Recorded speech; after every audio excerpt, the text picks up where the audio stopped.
အားလုံးပဲမင်္ဂလာမနက်ခင်းပါဒီနေ့ကတော့ဖုန်းတို့ဘာကြောင့်ရလေးဆွေးနွေးပေးခြင်းလဲလို့ဆိုတော့သားသမီးတွေကိုနေ့စဉ်အစိတ်ကျွေးတတ်နေမိတဲ့မိဘများဆိုတဲ့အကြောင်းအရာလေးပဲဖြစ်ပါတယ်ဆိုတော့ခေါင်းစဉ်လေးကတော့နည်းနည်းကျန်းတယ်ပေါ့လေဒါပေမဲ့အမှန်တရားဖြစ်တဲ့အတွက်စိတ်ခါကြီးလိုသဘောထားပြီးတော့အနေငယ်နားထောင်ပေးကြပါဒီနေ့ခေတ်မှာအားလုံးလည်းသိကြပါလိမ့်မယ်တော်တော်များများကလေးတွေonline မှာမတော်တရော်တွေတင်ကြတယ်မတော်တရော်တွေလောက်ကြတယ်ရာဇဝတ်မှုတွေဖြစ်ကြတယ်ပေါ့လေဟိုနေ့ကဆိုမဲ့ဖုန်းတို့ TikTok မှာကလေးတွေတည်သွားတဲ့သူတွေရဲ့အုပ်ကူပေါ်မှာတက်ပြီးတော့ TikTok ရိုက်ကနေကြတာလေဆိုတော့အဲ့ဒီအုပ်ကူတွေကြည့်လိုက်တဲ့အခါဖះเจ้าသိန်ရန်ဒါကာကြီးဆိုတဲ့ဆိုင်းဘုတ်တွေတွေ့ရတယ်ဖះတကာเจ้าတကာကြီးတွေအုပ်ကူပေါ့အဲ့တော့ဒီကလေးတွေကတည်သွားတဲ့သူတွေပေါ်မှာဒီလိုမျိုးမယုံမသိမလေးမစားမလုတ်တင်ဘူးဆိုတော့အသိဉာဏ်မရှိကြတော့ဘာကြောင့်မရှိတာလဲလို့ဆိုရင်ဒါမိဘတွေပဲဖုန်းလို့ပြောရမှာပါပဲဆိုမိဘတွေကဒီနေ့ခေတ်မှာကလေးတွေကိုဆုံးမတဲ့နေရာမှာအင်မတန်ရော်ရဲတယ်ပြီးတဲ့အခါကျတော့လူမန်းမသိတတ်စခင်အရွယ်တွေကကလေးတွေရဲ့လက်ထဲကိုသူတို့တယ်လီဖုန်းတွေပေးထားကြတယ်တယ်လီဖုန်းထဲမှာတွေ့တာကိုဟုတ်မြင်တာကိုအမှန်လို့ထင်ပြီးသူတို့လိုက်လုပ်ကြတယ်သူများလုပ်ရင်လိုက်လုပ်မှာပဲဆိုတော့ဒါအဓိကဘသူတွေကြောင့်ဖြစ်နေတာလဲပြောရရင်ဒီနေ့ခေတ်မိဘတွေကြောင့်ဖြစ်နေတာပဲဆိုတော့ဘုန်းတို့သိမကြခင်ကလည်းတွေးလိုက်တယ်ဒါအမေရိကန်နိုင်ငံမှာဂိမ်းဆက်သိမ်းလိုက်တဲ့အဖေကိုသားတနက်နဲ့ပြန်ပြစ်တက်လိုက်တာပေါ့လေဆိုတော့အဲ့ဒါမျိုးကမြန်မာနိုင်ငံမှာလည်းဖြစ်ဖူးပါတယ်နှစ်ပိုင်းလောက်တော့ရှိသွားပြီပေါ့လေအမေကထမင်းချက်နေတယ်သားဖြစ်တဲ့သူကမိဖို့ချောင်းထဲမှာဂိမ်းဆော့တော့သားကြီ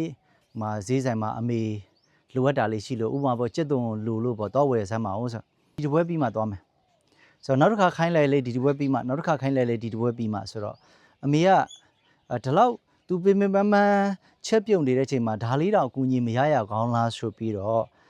့တားဖြစ်တဲ့သူကိုတွားပြီးတော့ဒီခေါင်းကိုလက်နဲ့ရိုက်လိုက်တယ်တဲ့ရိုက်လိုက်တဲ့အချိန်မှာဂိမ်းပေါ်မှာအာယုံတအားရောက်နေတယ်တဲ့အမေကိုဓာတ်နဲ့ထားထိုးတယ်အဲ့ဒါတော့သေတော့မသေးဘူးအဲ့လိုဖြစ်သွားတယ်ဒါဒီတယ်လီဖုန်းတွေကိုအလွန်အကျွံသားသမီးတွေကိုဒါအာမနာနဲ့ပြောရင်တော့ဖုန်းစီးမကမ်းပဲပေးသုံးထားခြင်းရဲ့ဒါစူးကြိုးပေါ့ဒါတွေကဘသူတွေကြောင့်ဖြစ်နေတာလဲလို့ဆိုရင်ကလေးတွေမှားတာတော့မှန်တယ်မှားယွင်းမှုတွေလုပ်တယ်ပေါ့လေဒါပေမဲ့အဲ့ဒါတွေကဘာကြောင့်အဲ့ဒီအမှားတွေလုံးမိတာလဲလို့ဆိုရရှင်မိဘတွေရဲ့အလွယ်လန်းလိုက်မှုပေါ့ငငယ်လေးတွေကကလေးတွေကိုအလုံးလုံးနေနဲ့ကလေးကဆော့ရဲစူရဲစကားပြောနေနဲ့ဆော့ရဲစူရဲဆိုလို့ရှိရင်မိဘတွေကဘာလုပ်လဲတယ်လီဖုန်းလေးပစ်ပေးလိုက်တယ်တယ်လီဖုန်းပစ်ပေးလိုက်တော့ကလေးကဒီဖုန်းကြည့်ပြီးငြိမ်သွားတယ်ဆိုတော့အဲ့တော့ကလေးကတော့ငြိမ်သွားပြီဆိုပြီးအဲ့လိုမျိုးလောက်တာကိုသဘောကျပြီးတော့မိဘကနောက်ကလေးစူတိုင်းမှာကိုယ်တိုင်အပင်ပန်းခံကလေးမထိန်တော့ဘဲနဲ့တယ်လီဖုန်းကိုကလေးကိုထိန်ခိုင်းလိုက်တယ်အဲ့တော့လူမန်းမသိတဲ့အစအရွယ်တွေကကလေးကိုတယ်လီဖုန်းကိုထိန်ခိုင်းလိုက်တဲ့အတွက်တစ်သက်လုံးအဲ့ဒီကလေးကိုဒီတယ်လီဖုန်းကပဲထိန်ချုပ်သွားတယ်ပေါ့ထိန်ချုပ်လိုက်တဲ့အတွက်တယ်လီဖုန်းတွေကပြောတာအမှန်လောက်တာအဟုတ်အဲ့လိုထင်ပြီးတော့ဒီနေ့ခေတ်ကလေးတွေ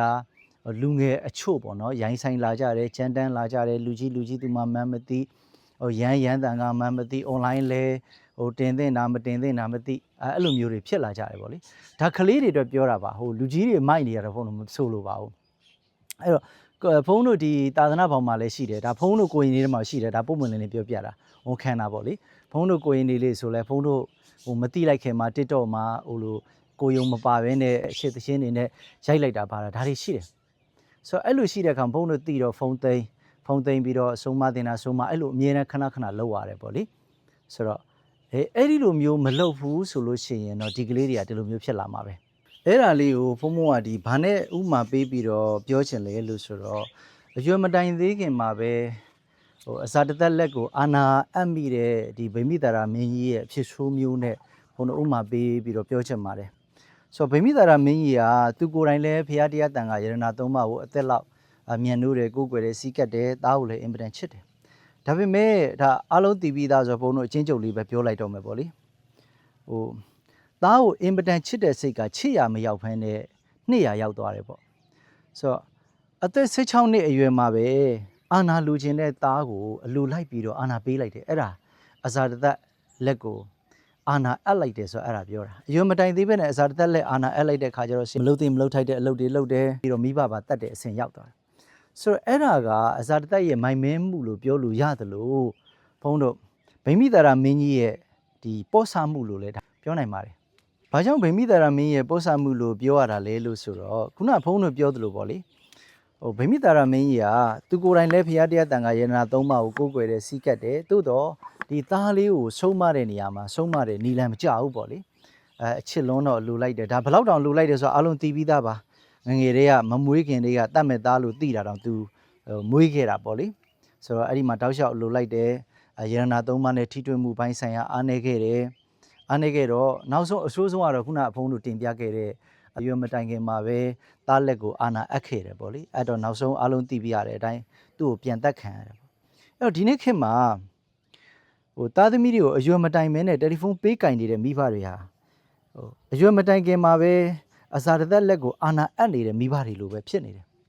ဆိုတော့အချိန်တန်လို့ဒီသားသမီးဒုက္ခရောက်မယ်ကိုယ်ဘေးအန္တရာယ်ပေးမယ်ဖြစ်စေမယ်အဆက်တကွဲကျိုးနဲ့ရစေမယ်သူမို့သူတို့ကိုသူတို့ဟိုဒုက္ခတစ်ခုခုလှုပ်လိုက်လို့ဥမာဆိုပါစို့မိဘပြန်တက်တာမတက်တာအသာထားဒါတွေကတော့ဖြစ်တော့ဖြစ်ခဲကိစ္စတွေပေါ့လေဆိုတော့ဒီတယ်လီဖုန်းမှာပဲအလွန်ကျွံအာယုံစိုက်ပြီးတော့ပြောမရဆိုမရဆုံးမမရဖြစ်လာရင်ဒါတွေကဘယ်သူကြောင့်လဲပြောရင်ဒီမိဘတွေကြောင့်ပဲဒါကြောင့်ဒီသားသမီးတွေမှာဖြစ်နေတဲ့များဒီဆင်းရဲဒုက္ခတွေအစိတ်တွေကမိဘတွေကျွေးနေတာ ਨੇ အတူတူပဲဒါကြောင့်သားသမီးတွေကိုစီးမဲ့ကမ်းမဲ့နော်ထိန်းချုပ်မှုမရှိဘဲနဲ့ဖုန်းတွေလက်လို့ဆိုပဲပေးသုံးနေတဲ့မိဘတွေဟာဒါသားသမီးကိုအစိတ်ကျွေးပြီးတော့တတ်နေတဲ့မိဘတွေ ਨੇ တူတယ်လို့ဒါဖုန်းတို့ဆိုလိုလိုက်တာဖြစ်ပါတယ်ဆိုတော့အဲ့ဒါမှာဖုန်းတို့အတူယူစရာကောင်းတာလေးကတော့ဟိုအလုံးတီဗီသားတထေးနာတပိန်ပေါ့လေနာတပိန်လည်းဒီလိုပဲသူသားဆိုးတာပဲချမ်းသာတဲ့မိဘတွေရဲ့သားသမီးတွေဆိုးတတ်တာပဲဆိုတော့ရဲတော့ဖဲရိုက်လောင်းဝစားလို့အချိန်ကုန်နေတဲ့ဒီသားလေးကိုဒါဖះเจ้าရောက်အောင်သူပို့ခဲ့တာပေါ့လေပို့တဲ့နေရာမှာလည်းဒီတိုင်းပို့လို့မရဟေးကောင်မင်းဖះเจ้าသွားဆိုရင်သွားမှာမဟုတ်ဘူးအဲ့တော့သူဘာလုပ်လဲဆိုတော့ဒါဥမာပေါ့လေတနေ့ကိုမင်းဖះเจ้าတစ်ခါသွားရင်တနေ့ကို100ပေးမယ်ဟိုကောင်ပတ်စံရကျင်တော့သွားတယ်ကြော်ရနေရပုံးပြီးတော့အိတ်ပြီးတော့ပြန်လာပေါ့လေအဲ့လိုသူတို့လုံနေတာတိတော့အနာတပင်းရဲ့နောက်3ရက်လောက်ကြာတဲ့ခါပေါ့လေ3ရက်လောက်ခါရတာရေးမင်းဒီတစ်ခါတော့ဟိုသွားယုံနေမရတော့ဘူးမြတ်စွာဘုရားထံကတရားတစ်ပုဒ်နာခဲ့ပါဘာကြောင့်လဲဆိုတော့အနုတ္တရပုရိသဓမ္မတာတိနော်လူနတ်ပြမတတ္တဝါတွေကိုအနှိုင်းမဲ့ဆုံးမလိမ္မာအောင်ဆုံးမတတ်တာလေမြတ်စွာဘုရားဆိုတာသိတဲ့အတွက်မြတ်စွာဘုရားတရားနာနိုင်ရင်တော့သူလိမ္မာပြီဆိုတာဒါအနာတပင်းတတိယသိတယ်ပေါ့လေသိတဲ့ခါကျတော့ဒါမင်းဒီနေ့တရားတစ်ပုဒ်နာခဲ့တရားနာလို့ရရင်မင်းကို100မဟုတ်ဘူးမင်းကို900ပေးမယ်ဆိုတော့9ဆလောက်တက်သွားတော့ဟိုကပျော်တာပေါ့ကာလတဲ့နာမည်ကပြေးတယ်ဆိုတော့ဒီတခါတော့သူဟိုဂျောင်တကြောင်မှာတိုးအိတ်လို့မဖြစ်တော့ဘူးမဖြစ်တဲ့ခါကျတော့ကဲဒါဆိုရင်တော့ငါတရားတစ်ပုဒ်နာမှဖြစ်မယ်ဆိုမြတ်စွာဘုရားနဲ့မနီမွေတရားကြားလောက်ရနေရာမှာနေပြီးတရားနာလိုက်တာတရားလဲနာလို့တရားလဲရပြီးရောတခါတည်းအဲ့ဒီမှာကာလတော့တာပဲဖြစ်သွားတယ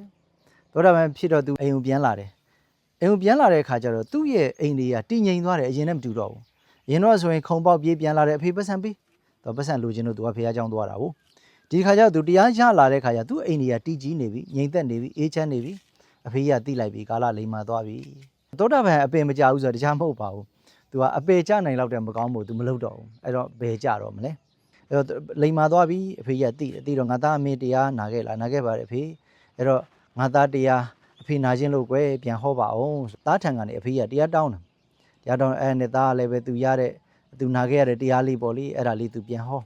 ာတဲ့ကအဖေကြီးကသဘောကျလွန်းလို့ငါသားအမေတရားလေးကောင်းလိုက်တာကွယ်အဲ့တော့အဖေကြိုက်လွန်းလို့သဘောကျလွန်းလို့ငါသားကိုအဖေအသက်ပြ900မဟုတ်ဘူး1000ပေးပါတယ်ဓမ္မပူဇာပါဒီလိုပေးတော့သားဘာပြောလဲဆိုတော့မယူတော့ဘူးအဖေတဲ့ကျွန်တော်အခုရလာတဲ့တရားကို1000နဲ့လည်းမလင်းနိုင်ဘူး1000နဲ့လည်းမလင်းနိုင်ဘူး3သိန်းနဲ့လည်းမလင်းနိုင်ဘူးတဲ့အဲ့တော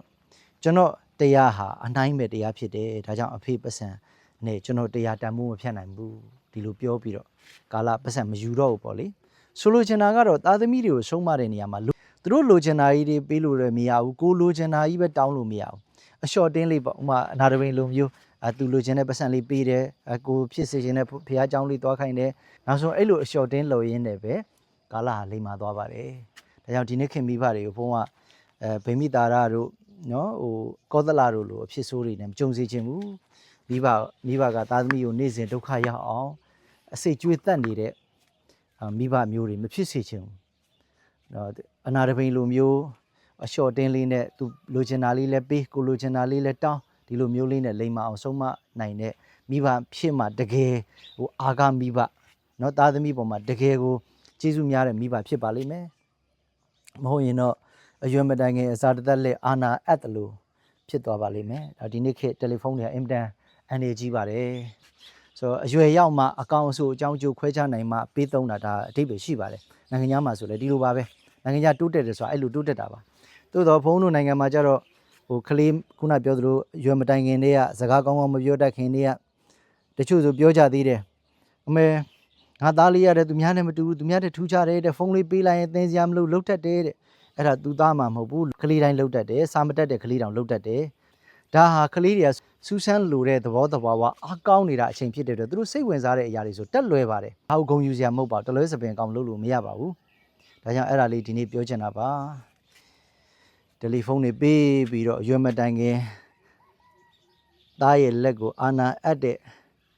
ဗိမိတာရမင်းလိုအဖြစ်ဆိုမျိုးမဖြစ်ကြပါစေနဲ့တယ်လီဖုန်းတွေကိုလည်းအချိန်နဲ့အခါနဲ့စီးနဲ့ကန်းနဲ့ပေးသုံးကြပါအရွယ်မတိုင်ခင်အုံနောက်လေးတွေအင်မတန်နှုတ်နေသေးတဲ့အချိန်မှာပေးမသုံးကြပါနဲ့တချို့၄ဘက်ထောက်ပဲရှိသေးတယ်တယ်လီဖုန်းပေးထားတာရှိတယ်နော်တယ်လီဖုန်းအင်တာနက်မကောင်းရင်တော့ငိုတယ်တဲ့အင်တာနက်လိုင်းမကောင်းရင်ငိုရောတဲ့ဆိုတော့ဘယ်လောက်တောင်ဒီကလေးရဲ့အခြေအနေဆိုးမလဲဆိုတာတွေးတာကြည့်ပြီးတော့ဒါလေးပြောတာပါအားလုံးကြမ်းပါကြပါစေဘေးကင်းကြပါစေရန်ကင်းကြပါစေကောင်းကျိုးလိုပါဆန္ဒမှန်များပြည့်ကြပါစေ